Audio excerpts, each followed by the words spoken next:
যশোর শিশু হাসপাতালে শিশুদের নীল ও লাল রঙের ভিটামিন এ ক্যাপসুল খাওয়ানোর মাধ্যমে জেলায় জাতীয় ভিটামিন এ প্লাস ক্যাম্পেইনের আনুষ্ঠানিক উদ্বোধন করা হয়েছে। আজ রবিবার সকাল ৯টায় প্রধান অতিথি হিসাবে উপস্থিত থেকে এই কার্যক্রমের উদ্বোধন করেন যশোর জেলা বিএনপির সভাপতি ও বিশিষ্ট আইনজীবী অ্যাডভোকেট সৈয়দ সাবরুল হক সাবু। উদ্বোধনকালে অ্যাডভোকেট সৈয়দ সাবরুল হক সাবু বলেন, শিশুরাই আগামী দিনের ভবিষ্যৎ। তাদের সুস্থ সবল ও নাগরিক হিসাবে গড়ে তুলতে ভিটামিন এ প্লাস ক্যাপসুল খাওয়ানো অত্যন্ত জরুরি।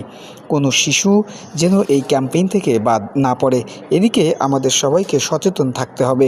তিনি হাসপাতালের চিকিৎসক, সেবিকা ও সংশ্লিষ্ট কর্মীদের এই উদ্যোগে সফল করার আহ্বান জানান। অনুষ্ঠানে বিশেষ অতিথি হিসেবে উপস্থিত ছিলেন যশোর জেলা পরিষদের প্রশাসক ও জেলা বিএনপি সাধারণ সম্পাদক দেলোয়ার হোসেন খোকন, জেলা civil surgeon doctor Masud Rana এবং deputy civil surgeon doctor Nazmul Sadiq.